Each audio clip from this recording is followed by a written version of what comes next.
ऐसी मैंने मजबूत लड़की नहीं देखी थी, और ऐसे ताकतवर लड़के आजकल देखने को नहीं मिलते। मैंने पूछा, बताओ मुझे, इस यूनिवर्सिटी में तुमने कब लिया था दाखला आना?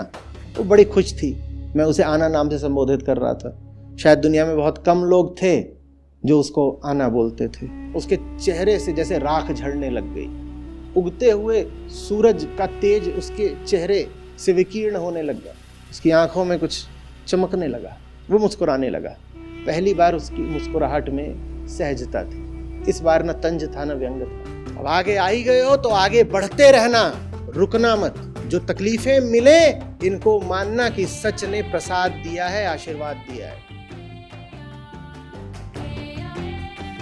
एक घटना बताता हूँ जो अभी हाल ही में घटी।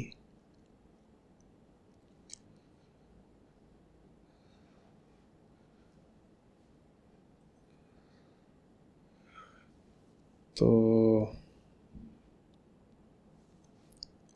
मैं कहीं टहल रहा था और वहाँ पर मैंने एक साधारण सी बेंच पर बैठे देखा एक युवक को और एक युवती को।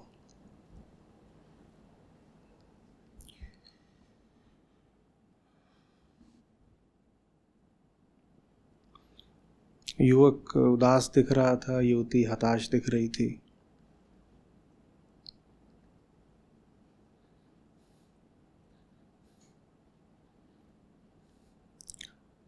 तेज दोनों के चेहरे पर था, पर अभी दोनों ऐसे कांति विहीन हो रहे थे, चेहरे उनके यूं मुरझाए हुए थे जैसे अंगारे के ऊपर राख जमी हुई हो। तो मुझे थोड़ी उत्सुकता हुई। मैंने पूछा कि भाई क्या बात है, तुम्हें इतनी उदासी क्यों और तुम्हें इतनी हताशा क्यों, क्या हुआ है?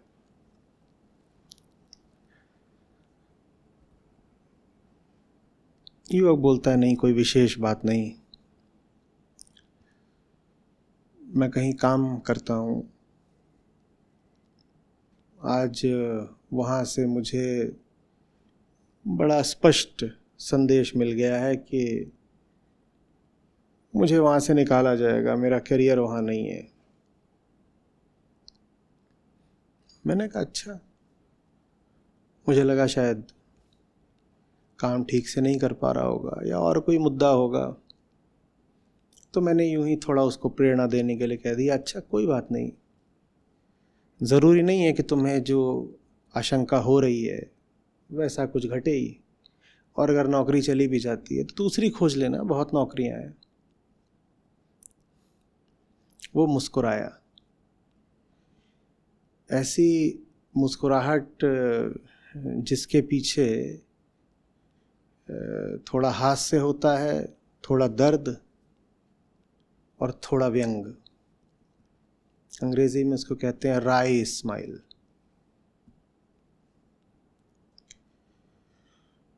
तो मुझे थोड़ा खटका हुआ। मुझे लगा मैं इसको शायद ठीक से समझ नहीं पा रहा हूँ, मामला कुछ और है, बात कुछ गहरी है। मैंने कहा देखेंगे। उतने मैंने उस युवती से पूछा, तुम्हारा क्या है, तुम क्यों ऐसे हताश बैठी हो? बोली, मैं कहीं पर पढ़ती हूँ, बड़ा नामी गिरामी संस्थान है मेरा, परास्नातक कर रही हूँ और मुझे लगता है कि पास नहीं कर पाऊँगी। मेरा यहाँ से सफल होकर, उत्तीर्ण होकर निकलना मुश्किल है। मुझे भी आज कह दिया गया है कि मुझे संस्थान से निकाल दिया जाएगा। मैंने युवती से भी यही कहा। मैंने कहा देखो, परेशानी कोई बात नहीं, इतने छात्र छात्राएं होते हैं, उनमें से बहुतों को सफलता नहीं मिलती, लेकिन सफलता ना मिलने से कोई आपके भविष्य का, जीवन का या करियर का अंत नहीं हो जाता। आप आगे कुछ कर लीजिएगा प्रयास। तो युवती भी मेरे चेहरे की ओर देखती ऐसे जैसे कोई किसी नादान बच्चे की ओर देखता है, और मुझे देखकर उसने भी वही मुस्कुराहट दी जो उस युवक ने दी थी। मेरी उत्सुकता बढ़ने लगी। मैंने कहा कुछ बात तो है।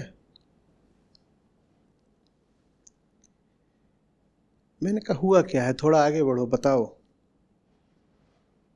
बोले बात आगे ही बढ़ गई है।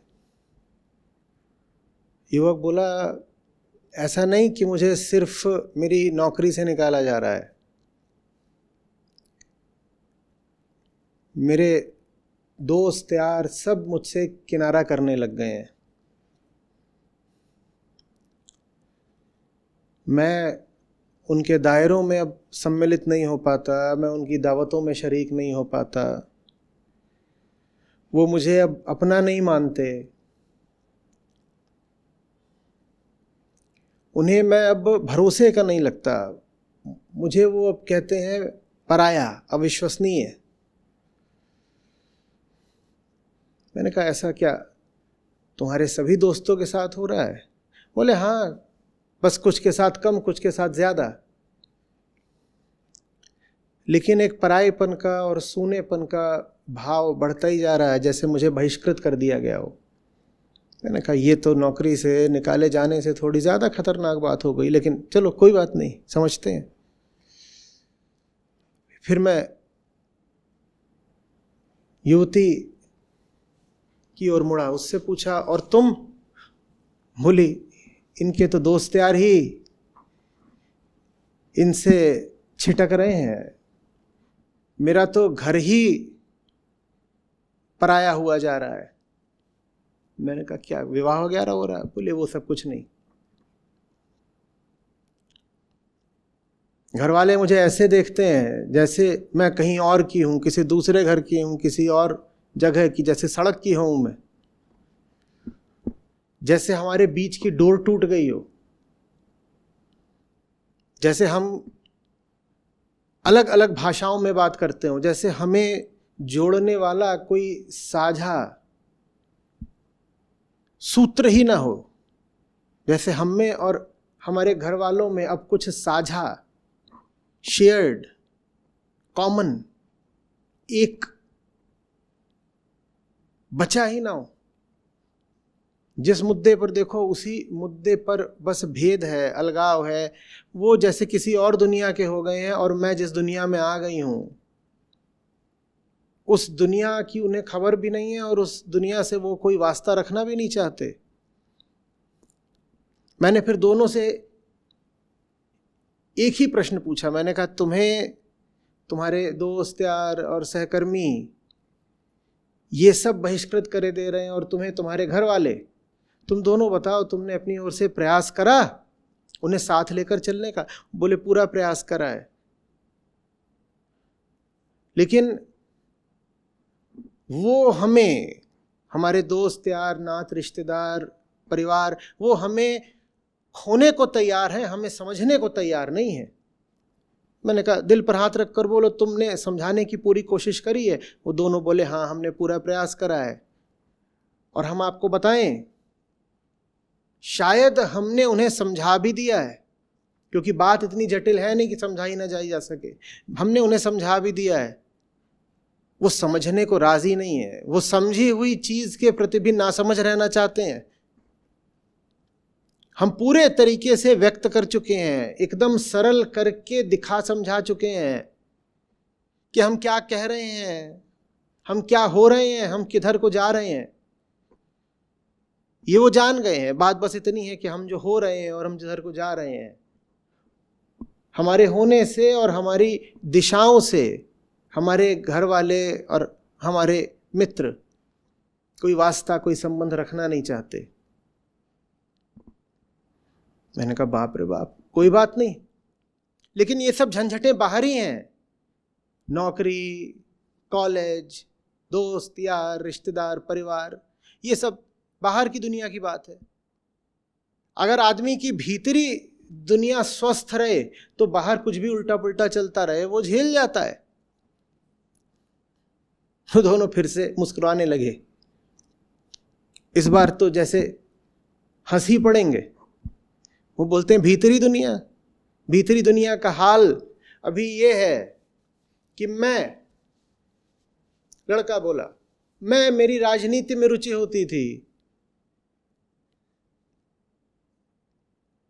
दुनिया भर की राजनीतिक घटनाओं का विवरण आप मुझसे पूछ लेते, मैं सब बता देता। उस राजनीति में अब मुझे रस ही नहीं आता। मेरी पुरानी रुचियां सब समाप्त होती जा रही हैं। मैं किसके भरोसे जीऊं? बाहर मेरे सहकर्मी, मेरे कलीग्स, मेरे दोस्त, यार, फ्रेंड्स, मेट्स, ये साथ नहीं है, और भीतर जो मेरी रुचियां और इंटरेस्ट्स होते थे वो अब मेरे साथ नहीं रह रहे। मैं मनोरंजन की तरफ भागा करता था, वो मुझे नहीं सुहाता अब। लड़की बोली, और मैं भी बता देती हूं, मेरी इतिहास में बड़ी रुचि थी। मेरी जो साधारण संगीत है, पॉप म्यूजिक इत्यादि, इसमें बड़ी रुचि थी। मेरी इधर उधर जगह जगह घूमने में बड़ी रुचि थी। वो रुचियां सूखती सी जा रही हैं। मैं किसके सहारे जीऊं अब? बाहर जीने के लिए मेरे पास न कॉलेज न घर, और भीतर से जो चीज़ें मुझे पसंद आती थी, मुझे नए नए कपड़े देखना, खरीदना बड़ा अच्छा लगता था, वो भी अब मुझे नहीं आकर्षित करता। मैं कैसे जीऊं? मैं इन दोनों को देख रहा था और मुझे कुछ समझ में नहीं आ रहा था कि बात क्या हो गई। दोनों की जिंदगी में ऐसा क्या हो गया कि ये इस मुकाम पर आकर खड़े हो गए हैं। तभी मेरी नजर गई, मैंने देखा दोनों के बगल में कुछ रखा हुआ था। लड़की का शायद उसके पर्स के अंदर, और लड़का एक साधारण से बैग में, पॉलिथीन वहां पे। मेरे भीतर से एक बात उठी कि इन दोनों की स्थितियों का कुछ ना कुछ संबंध उस चीज से है जो अभी ये अपने साथ रखे हुए हैं। जब पूरी दुनिया इनसे छिन रही है, उस वक्त भी कोई चीज है जिसको ये पकड़ करके अकेले सुनसान यहां बेंच पर बैठे हुए हैं। जरूर ये जो चीज है जिन्होंने पकड़ रखी है, वही इनकी स्थिति से कुछ गहरा संबंध रखती है। मैंने लड़की से कहा, वैसे तो तुम्हारी हर चीज छूट रही है, पर तुम्हारा ये पर्स तो पूरा भरा हुआ है। बाकी हर चीज से तुम खाली होती जा रही हो, पर पर्स तो बड़ा लदा लदा और भारी मोटा सा दिख रहा है। क्या लेके घूम रही हो? कोई खाने पीने की चीज है क्या? अगर है तो भाई हमें भी खिलाओ। वो सकपका सी गई। वो पर्स को अपने पीछे जरा सा खिसकाने लगी। बोलती है, नहीं कोई चीज नहीं, इस पर्स में ऐसा क्या हो सकता है। मैं आपसे जो बात कह रही हूं, आपने पूछा, आपने उत्सुकता दिखाई तो मैंने आपसे बोल दी। पर्स वगैरह से क्या लेना देना, छोड़िए ना पर्स को। और इतना तो मैं जानता हूं कि जब कोई इंसान किसी बात को छुपाने की चेष्टा करे तो उस बात में जरूर कुछ महत्व होता है। मैं इन दोनों को बिल्कुल नहीं जानता था। मैं इनकी शक्लें पहली बार देख रहा था। इनका परिचय तो छोड़ दो, इनका नाम भी नहीं पता था मुझे। पर न जाने क्यों मैं आग्रह कर बैठा। मैंने लड़की से कहा, मुझे बताओ पर्स में क्या है। लड़की की हंसी पुछ चुकी थी। वो मेरे चेहरे की ओर देखने लगी, अवाक, ऐसे जैसे चोरी पकड़ी गई हो। मुझे लगा जरूर इस पर्स में कुछ बहुत गलत ये लेके घूम रही है, इसीलिए तो इसके घर वाले इससे नाराज हैं, इसीलिए तो इसके कॉलेज वाले इसको निकाल रहे हैं, इसीलिए तो इसके भीतर कोहराम मचा हुआ है। न जाने कौन सी आफत ये अपने पर्स में लेकर के घूम रही है, इसीलिए सब गड़बड़ हुई है। मेरा आग्रह जैसे थोड़े से हठ में बदल गया। मैं दोनों से उम्र में बड़ा था, लगभग दूनी मेरी उम्र रही होगी दोनों से। तो कुछ उम्र के नाते और कुछ परिपक्वता के नाते कि दोनों को मैं यहां खड़ा हूं, सलाह दे रहा हूं, मैं अड़ ही गया। मैंने कहा मुझे दिखाओ तुम भाई। लड़की ने बहुत विरोध नहीं किया, बस वो चुपचाप पहले मुझे तकती रही, फिर धीरे से उसने पर्स की जिप खोली और जो कुछ था उसने बाहर निकाल दिया। और जो उसने बाहर निकाला उसको उसने ऐसे कपते हुए हाथों से बाहर निकाला, इतना संभाल के बाहर निकाला जैसे कोई अपने बच्चे को मां उठाती है। मैंने कहा ये क्या है बताओ। वो एक एक करके दिखाने लगी। सबसे ऊपर to kill a mockingbird, फिर जोनाथन लिविंगस्टन सीगल, फिर a room of one's own, फिर little women, the bell cafe, the bloody chamber. आखिरी किताब बहुत मोटी थी, बाकी सबसे मोटी। उनमें से कुछ तो बहुत ही पतली थी, जैसे जोनाथन लिविंगस्टन। आखिरी एकदम मोटी किताब, और सब किताबें उसने मुझे दिखा दी। आखिरी के मुखपृष्ठ पर उसने अपनी हथेली रख ली, जैसे कोई बहुत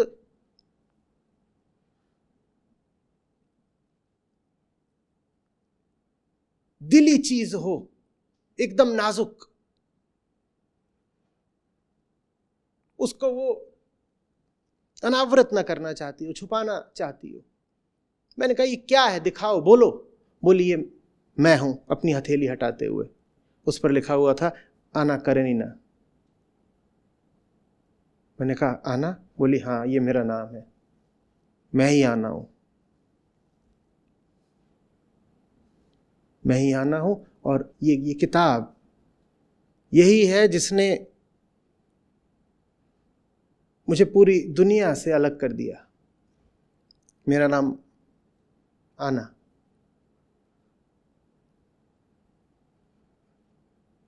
मेरी रुचि अब जिज्ञासा में बदल चुकी थी। मैं यूं तो टहलने ही निकला था, पर न जाने कौन सी मंजिल थी जो अनायास ही सामने आ गई थी। मैं उस युवक, उस लड़के की ओर मुड़ा। मैंने कहा और तुम? इतना तो मैं समझ गया था कि इसके झोले में भी चीज वही है जो लड़की के पास थी, पर मैं सुनना चाहता था, देखना चाहता था। मैंने कहा तुम दिखाओ, तुम्हारे पास क्या है? उसने दिखाना शुरू किया। उसके भी हाथ कप रहे थे, उसके होंठ सूख रहे थे, उसकी आवाज में एक बड़ा हार्दिक स्पंदन था। सिद्धार्थ, नदी के द्वीप, ये क्या है? सांख्य सूत्र, ब्रह्म सूत्र, आत्मबोध, तत्वबोध, कबीर बीजक, कठोपनिषद, अष्टावक्र गीता।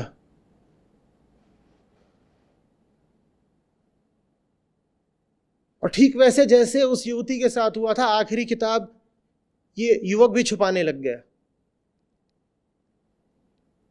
मैंने कहा क्या छुपा रहे हो? अब सारा खेल तो खुल गया, क्या बचा है छुपाने? कोई आखिरी किताब भी दे दो। पर वो उस आखिरी किताब को कुछ बहुत विशेष तरीके से पकड़े हुए था, जैसे किसी का दिल उसके हाथों में आ गया हो, जैसे किसी की जिंदगी की सबसे कीमती चीज उसके हाथों में हो। उतनी नजाकत, उतनी कोमलता से उसने उस आखिरी किताब को पकड़ रखा था। मैंने कहा दिखाओ। उसने बहुत मुश्किल से धीरे धीरे अपना हाथ हटाया। वो श्रीमद् भगवद गीता थी।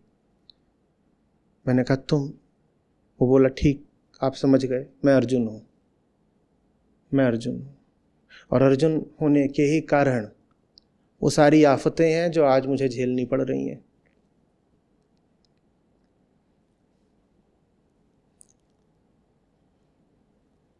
मैंने कहा मुझे थोड़ी जगह मिलेगी? बोले आपका स्वागत है सादर, आप पहले ही बैठ गए होते। खूब चौड़ी बेंच थी, उसमें मेरे लिए पर्याप्त जगह थी। मैं उनके दोनों के बीच में बैठ गया, और दोनों अपने अपने कोनों पर बैठे हुए थे।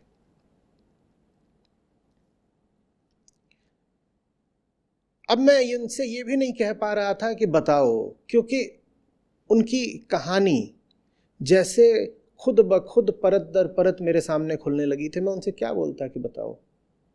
मैंने उनसे कुछ अस्पष्ट और असंप्रक्त से सवाल पूछने शुरू किए। मैंने कहा बताना बताना, साल भर पहले क्या पढ़ा करते थे? लड़की हंसने लगी, बोली पढ़ती तो मैं पहले भी थी, पर जो किताबें पढ़ती थी उनके नाम बताने लायक नहीं है।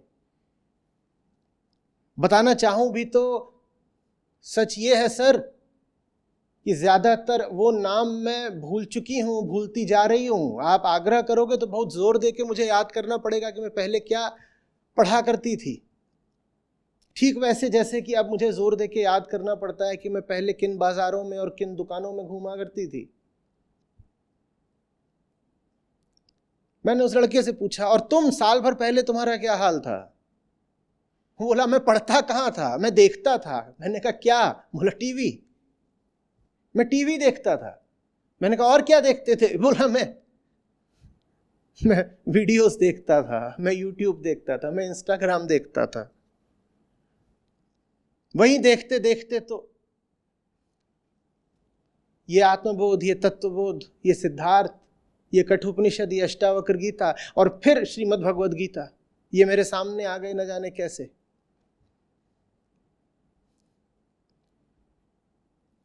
मैंने कहा ये तो मेरे देखे अच्छी किताबें हैं।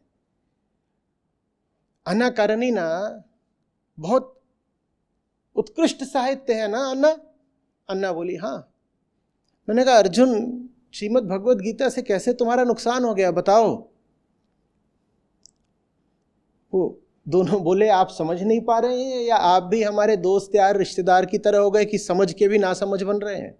मैंने कहा मैं समझ पा रहा हूं। तुम्हारी सारी आफतें आज इसलिए हैं क्योंकि तुम पहले से बहुत बेहतर हो गए हो। तुम्हारे जितने भी संबंध थे, रिश्ते थे, वो बने ही तुम्हारी न्यूनता और तुम्हारी क्षुद्रता और तुम्हारी निम्नता के आधार पर थे। जैसे ही तुमने अपनी निचाई को और अपनी क्षुद्रता को छोड़ा है, वैसे ही तुम्हारे सब ये रिश्ते भी छूटने लगे हैं। तुमसे लोग नहीं छूट रहे, तुमसे वो आधार छूट गया है जिस पर तुम लोगों से रिश्ता बनाते थे। जैसे तुम्हारी भाषा बदल गई हो और लोगों की वही पुरानी भाषा है, और ये तुम्हारी जो नई भाषा है लोगों को समझ नहीं आती, ना वो समझना चाहते हैं। इस नई भाषा में कुछ खास है, ये कृष्ण की भाषा है। इस नई भाषा को लोगों ने समझ लिया तो उन्हें भी थोड़ा कृष्ण जैसा होना पड़ेगा। वो स्वीकार नहीं कर रहे, तैयार नहीं है। वो बोले आप क्या कह रहे हैं? मैंने कहा बिल्कुल ठीक कह रहा हूं, तुम बेहतर हो गए हो इसलिए मुसीबत में हो। बोले लेकिन मुसीबतें तो उन्हें आती हैं ना जो गिरते हैं, जो बदतर होते हैं, जिन्होंने कुछ गलत किया होता है, जिन्होंने कुछ गिरा हुआ काम किया होता है। मुसीबतें तो उनके ऊपर आती हैं ना। मैंने कहा उनके ऊपर भी आती हैं, पर उनके ऊपर छोटी मुसीबतें आती हैं जो जिंदगी में गिरे हुए स्थानों पर, मुकामों पर बैठे होते हैं और गिरे हुए काम कर रहे होते हैं और गिरी हुई जिंदगी जी रहे होते हैं। मुसीबतें उनको आती हैं पर छोटी आती हैं। जिसने जिंदगी में उठने का फैसला कर लिया, जिसने जिंदगी में बढ़ने का और बड़ा होने का फैसला कर लिया, उसको फिर बड़ी मुसीबतें आती हैं। जिसने जिंदगी में छोटा रहना स्वीकार कर लिया, उसको मुसीबतें आती हैं तो छोटी। वो छोटा तो उसकी मुसीबतें, उसकी आफतें, उसके युद्ध, उसके संघर्ष, उसकी चुनौतियां सब छोटे छोटे छोटे छोटे। और जब तुम उठने लगते हो तो तुम पाते हो कि तुम्हारी चुनौतियां, तुम्हारी मुसीबतों का स्तर भी उठने लगा है। तुम जितने बड़े हो जाते हो, तुम्हारे सामने जो दुश्मन, जो युद्ध, जो चुनौती होती है वो उतनी ही बड़ी हो जाती है। यही तुम दोनों के साथ हो रहा है। मैंने कहा ये भी मैं समझ गया हूं। जब इतना मैं समझ रहा हूं तो कि तुम्हारा नाम आना नहीं है, नाम बताओ अपना असली। बोली अब यही असली है। जो पीछे वाला नाम था वो पीछे रह गया।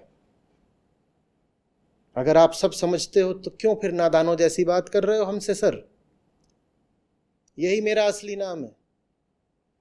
हाँ, मेरे कॉलेज में मेरा नाम आना नहीं दर्ज है, और सरकारी कागजों में मेरा नाम आना नहीं है। और दोनों हाथों से उसने आना करणीना को भींच लिया। बोली लेकिन मैं जानती हूं, मेरी पूरी हस्ती जानती है और मेरी सच्चाई जानती है कि मेरा नाम आना है। मैंने कहा जुड़वा लग रहे हो तुम दोनों, और बीच में फंसा लिया है मुझको। तुम भी अर्जुन नहीं हो ना? बात पक्की थी, अगर ये आना नहीं है तो अर्जुन नहीं है। बोला आप सब समझते हो मेरा असली नाम क्या है।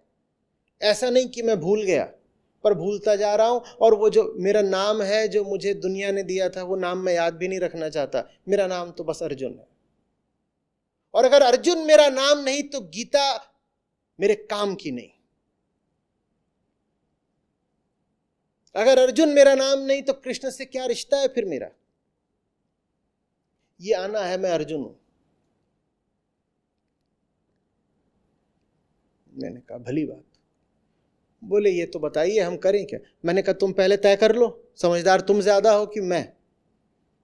हर 2 मिनट बाद तुम मुझे नासमझ घोषित कर देते हो, और फिर बीच बीच में पूछने लग जाते हो कि आप बताइए, कुछ सलाह दीजिए, हम क्या करें। बोले नहीं सर आप बताइए, ये दुनिया तो हम पर चढ़ी बैठी है, हमें कुछ समझ नहीं आ रहा। मैंने कहा दुनिया चढ़ी बैठी है तो बहुत आसान है, फिर ये आना अर्जुन, ये सब नाटक खत्म करो। जो तुम्हारा नाम था, जो तुम्हारी दुनिया, तुम्हारी जिंदगी थी, उसमें वापस चले जाओ, बंद करो ये सब। दोनों चुप हो गए, और उनके मौन में चट्टान जैसी दृढ़ता थी। उनकी आंखें कह रही थीं कि अब ये तो नहीं हो सकता, अब ये तो नहीं हो सकता। मैंने उनकी आंखें पढ़ी दोनों की, और मुझे बड़ा हर्ष हुआ। मैं वैसी आंखों की तलाश में रहता हूं, जवान मौन आंखें जो बस चुपचाप कह रही हों कि अब वापस तो नहीं जाएंगे। अब जहां कृष्ण ले आए हैं और जहां आना आ गई है, अब वहां से वापस तो नहीं जाएंगे। ऐसी आंखें देखने को नहीं मिलती। जवान आंखें बिकने को तैयार रहती हैं, मुड़ने को तैयार रहती हैं, पीछे ढकेले जाने को तैयार रहती हैं। वो आंखें वैसी नहीं थी। उन आंखों में हिमालय की अचलता थी, अटल एक दृढ़ता थी। मैंने कहा ठीक, अगर यही बात है, कौन सी बात जो उन्होंने कही ही नहीं। कुछ बातें ऐसी हैं जो सिर्फ कही जाती हैं मौन में, चुप रहकर। वो बात जो ना कहकर कही गई, अगर वही बात है तो ठीक, सुनो फिर तुम दोनों, फिर एक ही तरीका है, आगे बढ़ो, आगे बढ़ो। तुम्हारी सारी समस्या अभी ये है कि तुम आगे बढ़ आए हो, पर पीछे की जिंदगी को पीछे नहीं छोड़ रहे। तुम कुछ और हो गए हो, लेकिन जो तुम पहले थे उसको तुम भूलना नहीं चाह रहे। और अब मुड़ने का कोई तरीका नहीं है वापस। मुड़ना चाहते हो वापस? दोनों फिर मौन हो गए। मैंने कहा जवाब तो दे ही रहे हो, तुम दोनों में से कोई नहीं वापस मुड़ना चाहता। और मुड़ना अगर नहीं चाहते हो तो फिर जवान आगे बढ़ो ना। अब जहां तुम खड़े हो वहां खड़े हो जाना ही तुम्हारा दुख है। तुम्हारा दुख ये नहीं है कि तुम कहां आ गए हो, तुम्हारा दुख ये है कि जहां तुम आ गए हो वहां तुम खड़े हो गए हो। खड़े मत हो, अब बस आगे बढ़ो। बोले आगे कैसे बढ़े, पीछे बहुत कुछ है, भाव, संबंध, यादें, रिश्ते, अतीत सारा, कैसे आगे बढ़े। मैंने कहा तुमसे कौन कह रहा है कि तुम्हें उनको भुला देना है, उन व्यक्तियों को नहीं भुलाना है, उस आधार को भुलाना है जिस आधार पर तुम उन व्यक्तियों से संपर्क थे। नए आधारों से फिर रिश्ते बनाओ ना। कौन कह रहा है उन लोगों को भूल जाओ, मैं कह रहा हूं उस रिश्ते को भूल जाओ। व्यक्ति सामने वही रहे, कोई उसमें क्या समस्या है, उससे रिश्ता नया बनाओ, क्योंकि तुम अब नए हो गए हो। एक नए केंद्र से रिश्ता बनाओ। सामने वाले इंसान से कई तलों पर रिश्ता बनाया जा सकता है, जरा ऊंचे तल का रिश्ता बनाओ। बोले ऐसा संभव हो पाएगा क्या, वो लोग बड़े हठी हैं, हमने अपनी ओर से कुछ करा है प्रयास, वो नहीं मानते। मैंने कहा तो दिक्कत फिर ये है कि तुमने और प्रयास नहीं करा, आलसी हो क्या। एक की मुट्ठियां भिच गईं और एक के जबड़े। ऐसी मैंने मजबूत लड़की नहीं देखी थी, और ऐसे ताकतवर लड़के आजकल देखने को नहीं मिलते। जब कोई बात वो बड़े बल से कहना चाहते थे तो मौन हो जाते थे दोनों।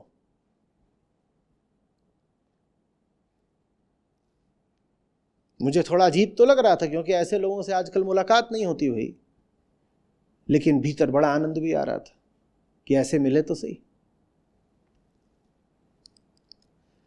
मैंने कहा आगे बढ़ो, आगे बढ़ो।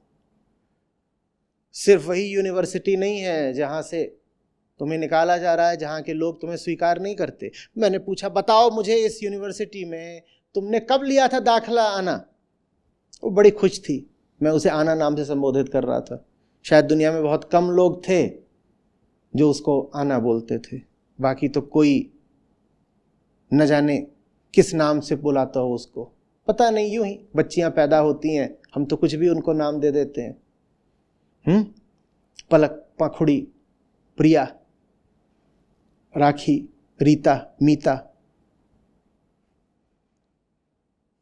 उसको जैसे बड़ा सम्मान बोध हो रहा था जब मैं उसे बोल रहा था आना। मैंने कहा बताना इसमें दाखिला कब लिया था। बोली 3 साल पहले। मैंने कहा 3 साल पहले तुम कौन थी, तुम आना थी या प्रिया और रेखा और ईता और मीता और पखुड़ी और पलक थी। बोली वही थी, वो जो आपने अभी नामों की झड़ी लगा दी वही थी मैं। मैंने कहा तो फिर अब तुम कुछ और हो गई हो ना, जो हो गई हो उसने तो एडमिशन लिया नहीं था, तो फिर वो पास कैसे करे। जिसने एडमिशन लिया था वो तो मर गई, जिसने एडमिशन लिया था, जिसका प्रवेश हुआ था, वो तो अब रही नहीं। तुम कोई और हो। जब तुम कोई और हो तो जाओ और अपने स्तर की नई जगह ढूंढो। बोली वैसी जगह होती हैं क्या। मैंने कहा पागल है, कुछ सामान्य ज्ञान नहीं तुझको, पता कर। वो थोड़े लजाई, बोली हाँ होती तो होंगी। मैंने कहा तो आज तक प्रयास क्यों नहीं किया जानने का। जा अपने लिए नई दुनिया खोज, जा अपने लिए ऐसे कॉलेज, ऐसे विभाग, ऐसी फैकल्टी खोज जिन्हें नाज हो तुझ पर, जो तुझे गौरव के साथ स्वीकार करें, जो कहें कि हमारे लिए फख्र की बात है कि हमारे संस्थान में एक आना पढ़ती है। जा खोज। और जब तक तू नहीं खोजेगी अपने लिए एक सही स्थान, एक वाजिब मुकाम, तब तक तू वैसे ही उदास हताश पड़ी रहेगी जैसी अभी तेरी हालत है। दिन ढल रहा है, जवानी को शोभा देता है कि ढले हुए सूरज जैसी रहे।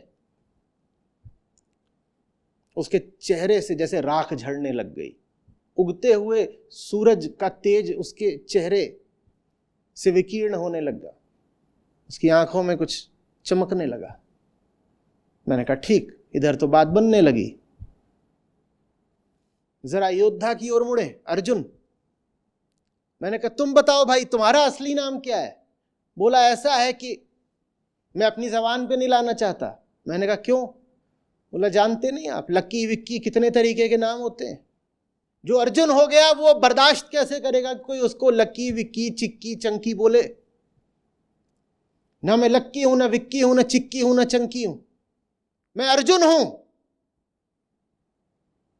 मैंने कहा अर्जुन तो तुम हो, पर इस कंपनी में जब घुसे थे तब क्या बन के घुसे थे?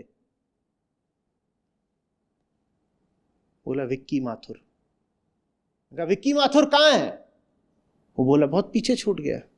मैंने कहा उसको ले क्यों नहीं आते विक्की माथुर को? बोला घटिया आदमी है, मैं उससे कोई रिश्ता नहीं रखना चाहता उस विक्की माथुर से। मैंने कहा जब तुम उससे रिश्ता नहीं रखना चाहते तो और क्यों उससे रिश्ता रखें?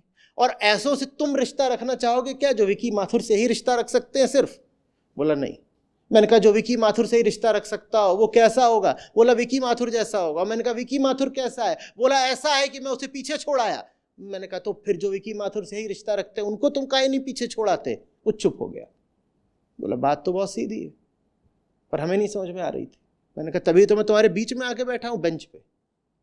मेरा काम ही है ये सीधी बातें समझाना, ऐसी बातें समझाना जो तुम कब के समझे हुए हो पर समझ के भी समझना नहीं चाहते। वो मुस्कुराने लगा। पहली बार उसकी मुस्कुराहट में सहजता थी। इस बार न तंज था न व्यंग था।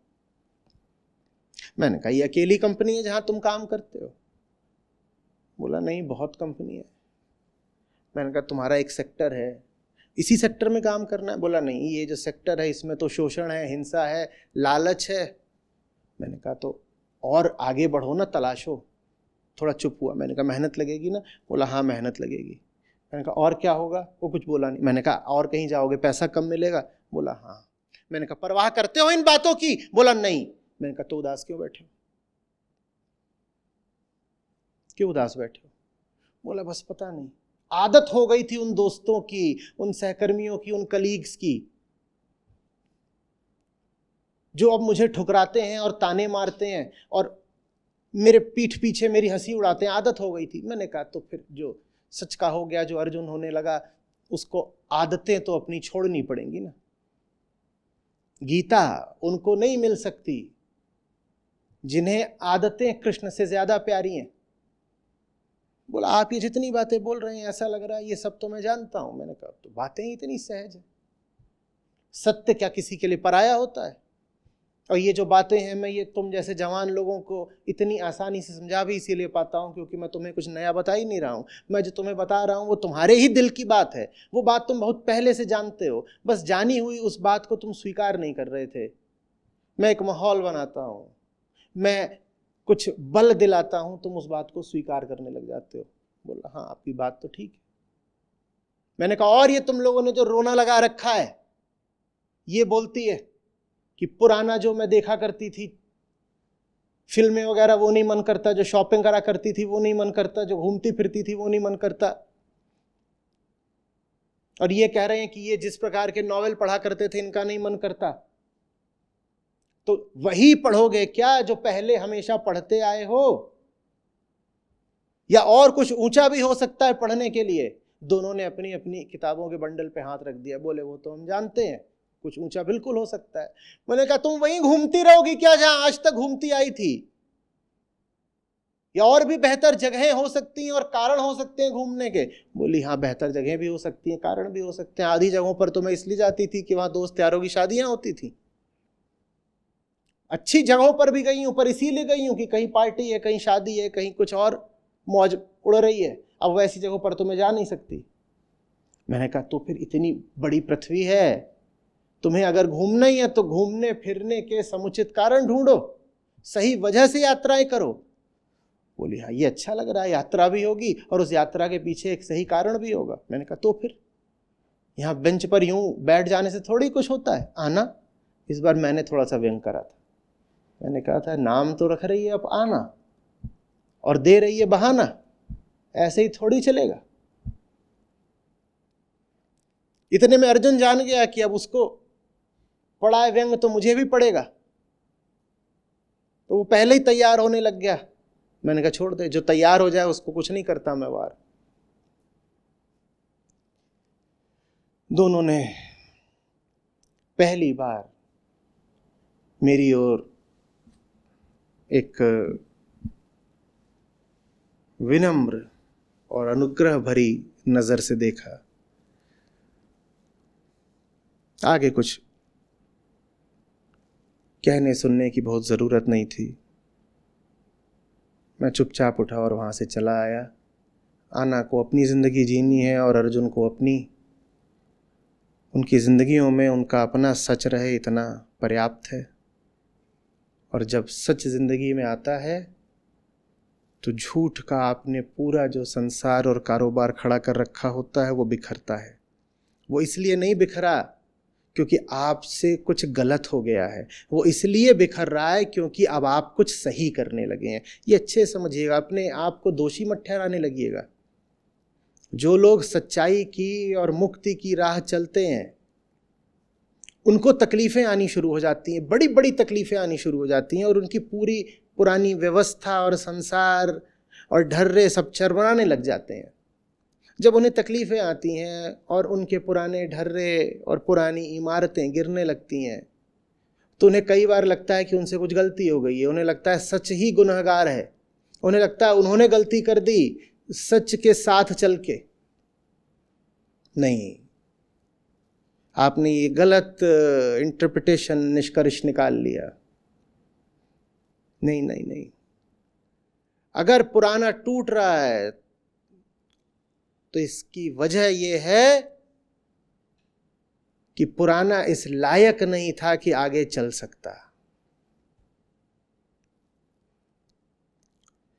आपको अगर बहिष्कार, ठुकराव, रिजेक्शन मिल रहा है, तकलीफें मिल रही हैं, तो वो इसलिए नहीं कि आप गलत हो, बल्कि इसलिए क्योंकि जिंदगी में पहली बार आप सही होने शुरू हुए हो। लोग आपका अपमान करने लगे हैं अब, वो इसलिए नहीं कि आप अब गिर गए हो अपने स्थान से, वो आपका अपमान इसलिए कर रहे हैं क्योंकि अब आप उठ गए हो अपने पुराने निचले स्थान से। और चूंकि अब आप उस जगह से उठ गए हो, ऊपर चले गए हो, तो लोगों को ईर्ष्या हो रही है। आपका उठना, आपका आरोहण लोगों के लिए एक चुनौती जैसा है। उस चुनौती में श्रम करना पड़ता है। लोग डरते हैं, वो चुनौतियां नहीं स्वीकारना चाहते, वो श्रम नहीं करना चाहते, तो इसीलिए वो आपके उठने का भी अपमान कर रहे हैं। वो आपको नीचा दिखा करके यही साबित कर रहे हैं कि वो खुद कितने नीचे हैं, और जो उठे उसे नीचे वाले नीचा ना दिखाएं, ये हो नहीं सकता। ये बात वो सब लोग समझें जो जिंदगी में ऊपर उठना चाहते हो। ये सब लोग समझें जो किसी कृष्ण के साथ आ रहे हो, गीता के साथ आ रहे हो, सत्य के साथ आ रहे हो, दर्शन के साथ आ रहे हो, मुक्ति के साथ आ रहे हो, ऊंचे साहित्य के साथ आ रहे हो, ऊंचे विचारों के साथ आ रहे हो, समझ और बोध की तरफ जो जा रहे हो, वो सब लोग समझें। ऐसे लोग जब अपनी यात्रा शुरू करते हैं तो उस यात्रा के आरंभ में इनको पीड़ा मिलती है। मैं ये नहीं कह रहा आगे बढ़ेंगे तो पीड़ा नहीं मिलेगी, बस आगे बढ़ने पर आप पाते हो कि वो पीड़ा अब बुरी नहीं लग रही। पर जब आप सच्चाई की और आज़ादी की यात्रा शुरू करते हो तो पीड़ा मिलती है, और ये पीड़ा नई नई होती है, और अक्सर ये पीड़ा अपनों से ही मिलती है, तो बड़ा बुरा सा लगता है। नतीजा, आपकी यात्रा वहीं पर रुक जाती है। आप जहां से आगे बढ़े थे आप वहीं को वापस लौट जाते हो, और ये बड़ी त्रासदी होती है। ऐसा मत होने दीजिएगा। अर्जुन अब अर्जुन बन गया है तो अर्जुन ही रहा आए, और आना को पलक पाखुड़ी बनने की कोई जरूरत नहीं है। आना अब आना हो गई है तो आना ही रहे। समझ में आ रही है बात? एक विडंबना, एक त्रासदी, एक ट्रेजेडी जिंदगी की ये होती है कि वो पैदा हुई थी और उसका कुछ नाम रख दिया गया था, रिंकी पिंकी प्रिया। तो एक ट्रेजेडी ये कि वो रिंकी पिंकी बन के घूमती रही, और उससे कई गुना बड़ी ट्रेजेडी होती है कि रिंकी आना बन गई और आना बन के दोबारा रिंकी बन गई। अगर बन रहे हो आना तो अब रिंकी मत बन जाना। अगर बन रहे हो अर्जुन तो चिक्की, विक्की, रिक्की दोबारा मत बन जाना। अब आगे आ ही गए हो तो आगे बढ़ते रहना, रुकना मत। जो तकलीफें मिले इनको मानना कि सच ने प्रसाद दिया है, आशीर्वाद दिया है। जो घाव मिले जानना कि वो प्रमाण पत्र है कि सही रास्ते आगे बढ़ रहे हो। समझ में आ रही है बात कुछ?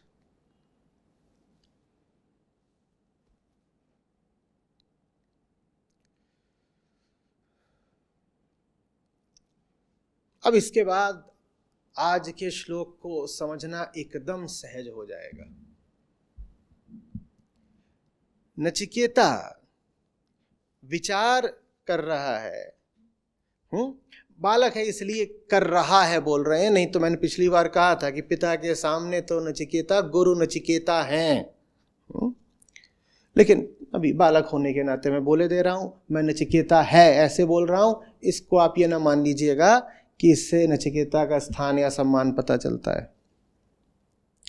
तो नचिकेता का विचार है कि हर तरीके से मैं शिष्यों में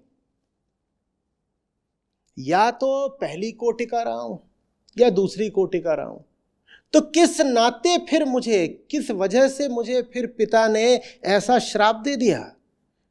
क्या करने के लिए मुझे यम को सौंप दिया? हम वहां पर आ गए हैं जहां अभी पिछली बार नचिकेता ने 2 बार 5 बार बड़े हठ से, बड़े आग्रह से पिता से कहा था कि ये सब जो एकदम मरी गिरी वृद्धा सूखी गायें हैं, इनको तो आपने दे दिया इन ब्राह्मणों को, ये बताओ हमको किसको दोगे पिताजी? तो पिताजी जब बहुत क्रुद्ध हो गए, जैसे चोरी पकड़ी जा रही हो, तो क्या बोले नचिकेता से? जा तुझे यम को दिया। जब बोल दिया पिताजी ने, तो अब नचिकेता के विचार चल रहा है। नचिकेता कह रहा है ये तो मुझे श्राप दे दिया है, ये तो मुझे सजा दे दी है। किस बात की सजा मिली है? आज तक जिंदगी के जितने भी इम्तिहान रहे हैं, शिष्यत्व की जितनी भी परीक्षाएं रही हैं, नचिकेता कह रहे हैं उसमें मैं या तो प्रथम कोटि में रहा हूं या द्वितीय कोटि में, माने तीसरी कोटि में कभी नहीं रहा। माने मैं निचले स्तर का तो एकदम भी नहीं हूं, और अगर मैं निचले स्तर का नहीं हूं तो मुझे सजा क्यों मिल रही है? उत्तर आज की कहानी में निहित है। सजा तुम्हें इसीलिए मिल रही है क्योंकि तुम निचली कोटि के नहीं हो। नचिकेता यहां बालक है। नचिकेता के बड़ा भोला सवाल उठा है। नचिकेता ने क्या कहा? 3 कोटियां होती हैं शिष्यों की, और मैं किसी भी हालत में एकदम जो निचली कोटि होती है उसका तो नहीं हूं। बहुत मामलों में पहली कोटि का हूं, कुछ मामलों में मध्यम कोटि का हूं, लेकिन जो निकृष्ट कोटि होती है उसका तो मैं हूं नहीं। तो फिर इतनी बड़ी सजा क्यों दी गई? पिताजी का क्या काम है या यमराज का क्या काम है? ऐसा क्या काम है जो इस सजा से निकलेगा? 3 कोटियां कौन सी होती हैं शिष्यों की? 3 को आप समझने के लिए ऐसा समझ लीजिए कि जैसे सतोगुणी, रजोगुणी, तमोगुणी शिष्य, 3 तरह के शिष्य होते हैं। तो लिख लीजिए ऊपर से नीचे तक, सत, रज, तम। इससे आप बहुत अच्छे से परिचित हैं। प्रकृति के 3 गुण सांख्य योग के अनुसार, सत, रज, तम। और सत, रज, तम के ही आगे लिख लीजिए सूक्ष्म, स्थूल और जड़। सत के आगे लिखिए सूक्ष्म, रज के आगे लिखिए स्थूल, और तम के आगे लिखिए जड़।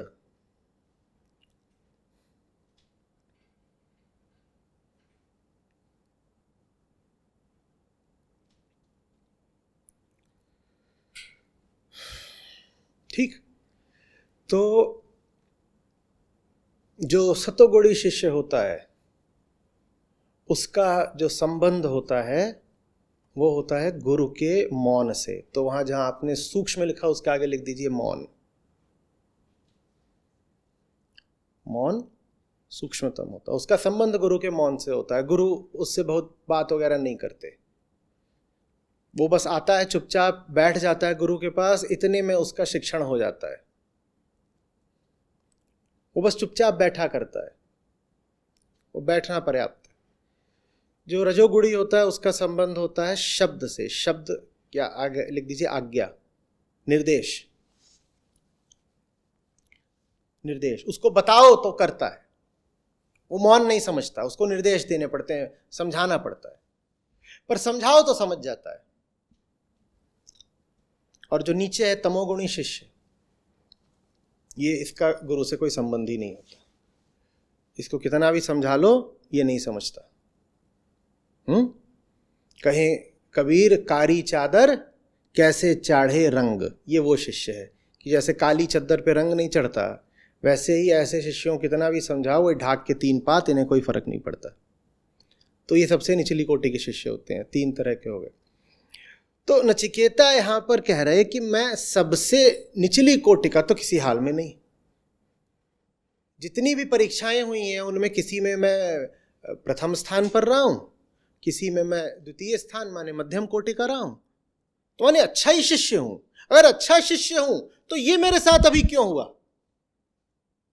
और बिजली सी गिरी है, वो पिता ही नहीं है, गुरु है, और जो बोल दिया तो बोल दिया। गुरु का वचन फिर अकाट्य होता है, पीछे नहीं। गुरु ने बोल दिया कि तू अब जाएगा यम, तो वो यम जाएगा, शिष्य पीछे नहीं हट सकता। गुरु की बात सर माथे। और जो उच्च कोटि का शिष्य होता है उसके लिए तो गुरु का मौन ही सर माथे होता है। गुरु ने नहीं भी बोला तो वो चुप में ही समझ जाता है कि गुरु क्या हमें सिखा रहे हैं।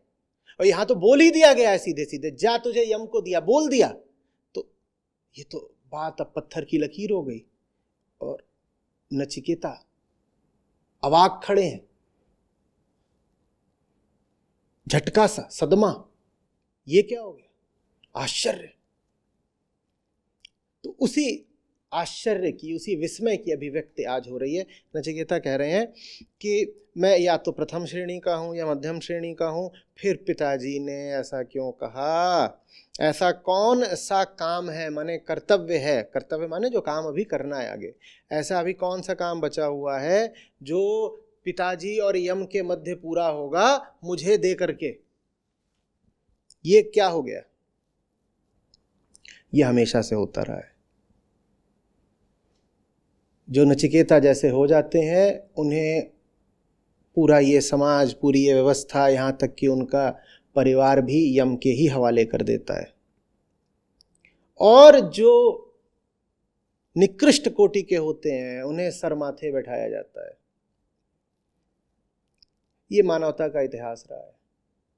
जो हमारे सबसे ऊंचे होते आए हैं, हमने उनके साथ सबसे बड़ा दुर्व्यवहार ही करा है। हमने किसी न किसी तरीके से उनको मौत दी है। पश्चिम बड़ा स्थूल है तो वो स्थूल मौत ही देते आए, वहां बहुत मारा गया। दार्शनिकों को, चिंतकों को, वैज्ञानिकों को, संतों को, ऐसे लोग जो बाहरी जगत चाहे भीतरी जगत में झूठ हटाने का काम करते थे, उनको सबको मारा गया, शरीर से ही हत्या कर दी गई।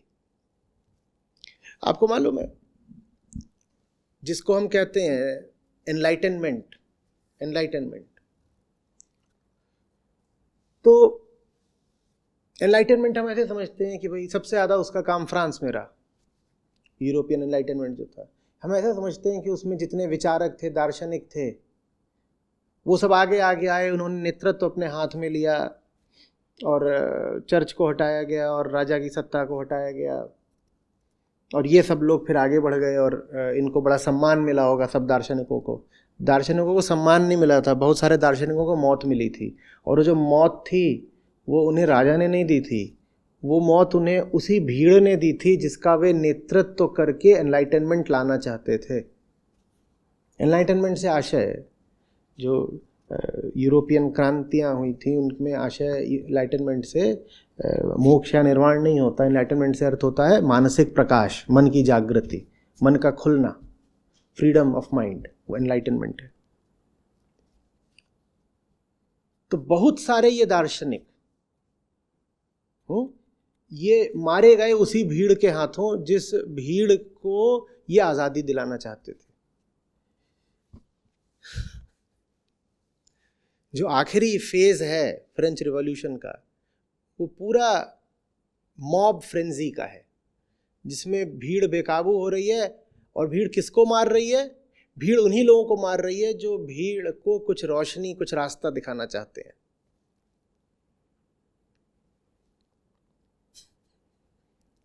जिसने भी हमें रोशनी दिखाई है, रास्ता दिखाया है, हमने उसका बड़ा बुरा हाल करा है। तो धूमिल की कविता है, उसमें हिंदुस्तान एक व्यक्तित्व ले लेता है साकार, और हिंदुस्तान बड़ी घायल हालत में है। उसको अभी अभी भीड़ ने बहुत मारा है और वो आके कराहता हुआ कह रहा है, मैं हिंदुस्तान हूँ। मैंने जब भी उन्हें उजाले से जोड़ा है, उन्होंने मुझे इसी तरह अपमानित किया है, तोड़ा है। मगर इतिहास गवाह है कि मेरी बेचैनी के आगे भी रहा है। आगे कोई रहा है कि नहीं हमें ये नहीं पता, पर हिंदुस्तान ने ये बात बिल्कुल ठीक कही। मैंने जब भी उन्हें उजाले से जोड़ा है, उन्होंने मुझे अपमानित किया है, तोड़ा है। और वही यहां पर आप नचिकेता के साथ होते देख रहे हैं। उन्होंने अपनी ओर से तोड़ा है, ठीक, अपनी ओर से तो तोड़ने वालों ने कोई कसर नहीं छोड़ी। हाँ, आप न टूटे वो अलग बात है, वो बिल्कुल अलग बात है। कुछ नहीं टूटा इससे ये नहीं साबित हो जाता कि तोड़ने वाले की मंशा नहीं थी तोड़ने की। तोड़ने वाले ने तो पूरे जोर लगा दिया था कि टूट ही जाए। नहीं टूटा, ये अब किसी और आयाम की बात है, उसका जिक्र अलग से होगा कि क्यों नहीं कुछ टूटता, कोई चीज ऐसी क्यों होती जो टूट ही नहीं सकती। सोना सज्जन साधुजन टूट जुड़े 100 बार। आत्मा को अटूट और अखंड क्यों बोला जाता है? और क्यों कुछ ऐसा होता है कि दुर्जन कुंभ कुम्हार के एक ही धक्का दरार, कि जरा धक्का लगा नहीं कि फट से टूट गए और ऐसा टूटे कि अब वो दोबारा जुड़ेंगे नहीं। समझ में आ रही है बात? अपनी ओर से तो हमने तोड़ने की पूरी कोशिश कर ली, सोने को भी, सज्जन को भी, सूरमा को भी और साधुजन को भी। इनसे ज्यादा तोड़ने की कोशिश हम किसी को नहीं करते। हम कह रहे हैं पश्चिम स्थूल रहा है, तो पश्चिम ने शरीर से मारा। भारत सूक्ष्म रहा है, तो भारत ने भाव से मार दिया। कैसे मार दिया? पश्चिम ने कहा हम तुम्हें मारे देते हैं और तुम्हारी किताबें जला देंगे। भारत में किताबें जलाने की प्रथा नहीं रही है। भारत में प्रथा रही है किताबों को विकृत कर देने की। मुझे नहीं पता ज्यादा भयानक अत्याचार किसने करा, उन्होंने पश्चिम में जिन्होंने किताबें जला दी, या भारत ने जहां किताबों को तो सर पे रखा गया पर उनके सब अर्थों को विकृत करके। तो पश्चिम स्थूल है तो वहां हत्या भी स्थूल की गई, भारत सूक्ष्म है तो यहां हत्या भी सूक्ष्म की गई। यहां कहा गया ये रखा है दर्शन का या धर्म का ग्रंथ। अरे बड़ी ऊंची बात है, बड़ी प्यारी बात है, इसको रखा रहने दो, कभी पढ़ो मत। जिसको रखा रहने दे रहे हो कभी पढ़ते नहीं, बताओ तुमने उसमें कुछ प्राण छोड़े या उसकी जान ही ले ली? और कभी अगर पढ़ो भी, खोलो भी, तो पाओगे कि भीतर जो व्याख्याएं हैं वो सब व्याख्याएं कितनी विकृत कर दी गई हैं।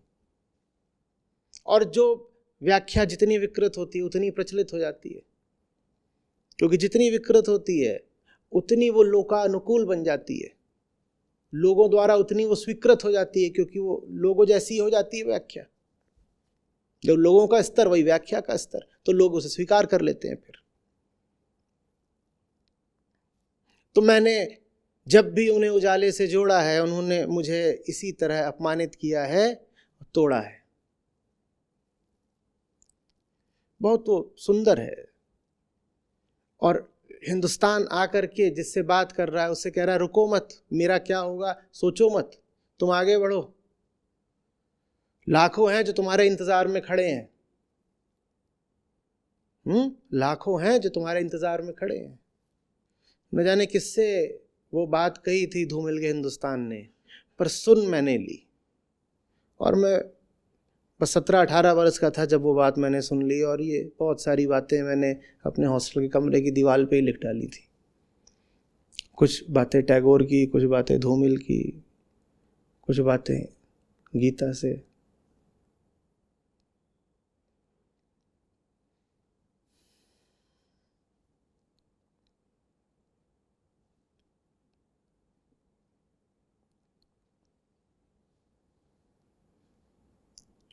जिन किताबों का भी मैंने उल्लेख करा था आपको, उनमें से कोई भी ऐसी नहीं है जो मैंने पिछले 10 सालों में पढ़ी हो। वो सब की सब एकदम भूली बिसरी यादें हैं।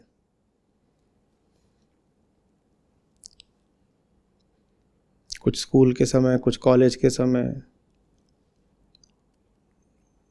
कुछ आपकी संस्था के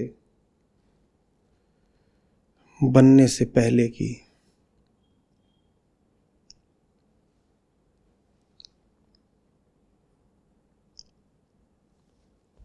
समझ में आ रही है बात?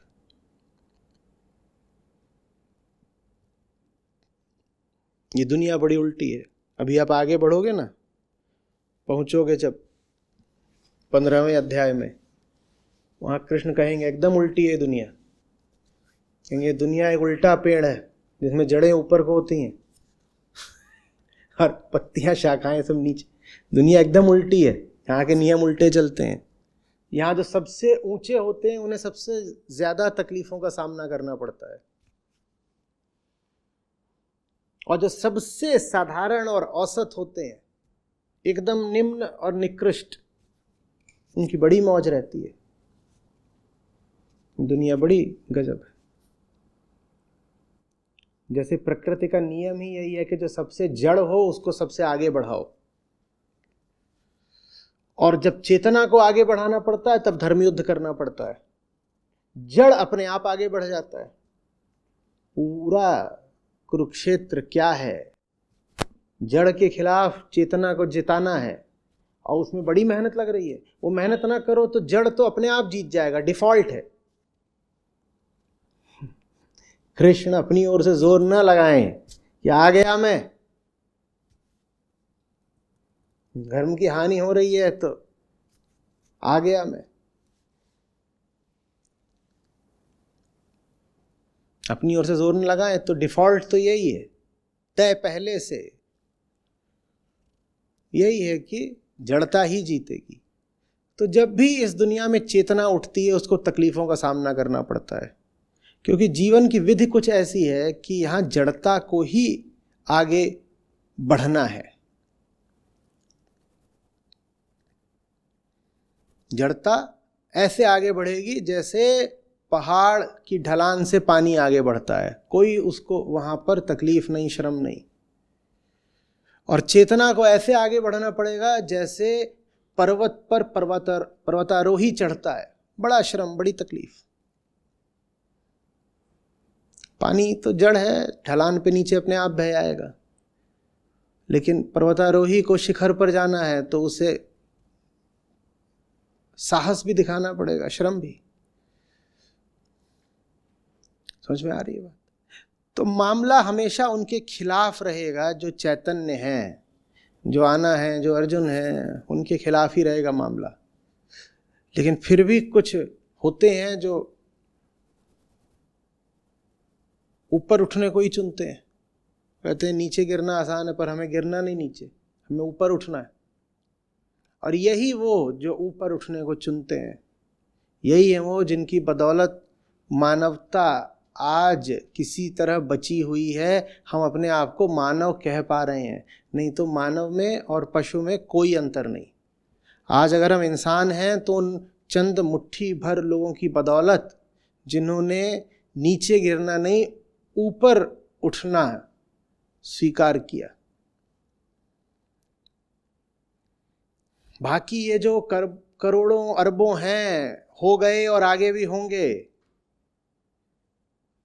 इनका कोई महत्व नहीं।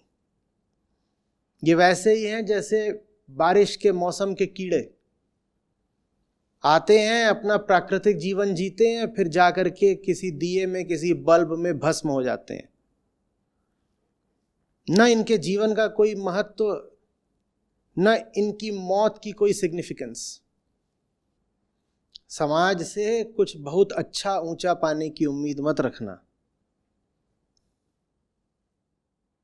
बल्कि समाज जिनको बड़ा सम्मान दे रहा हो, मंच पर चढ़ाकर माला पहना रहा हो, बड़े पदक दे रहा हो, वहां सावधान हो जाना। वहां कुछ घपला है, कुछ बात जरूर नकली है, जरूर जड़ता का खेल है, जरूर बेईमानी है। मैं ये नहीं कह रहा कि सच को कभी सम्मान मिल ही नहीं सकता। कृष्णों को भी सम्मान मिला है, बुद्धों को भी सम्मान मिला है। मैं बस ये कह रहा हूँ कि कृष्ण को सम्मान मिलता है बड़ी मेहनत करके, पहाड़ के ऊपर जाके, विजय करके, पर्वतारोहण करके। और जो बाकी सब 99% हैं जो सम्मानित हैं, उनको बहुत आसानी से सम्मान मिल जाता है। उन्हें सिर्फ इस बात का सम्मान मिल जाता है कि वो बिके हुए हैं।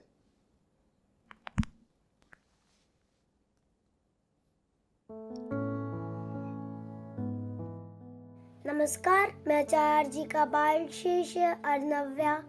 मैं आचार्य जी को 2 साल से सुन रहा हूँ। दीपो महोत्सव में भी गया था और उसकी सीख लेकर आया हूँ।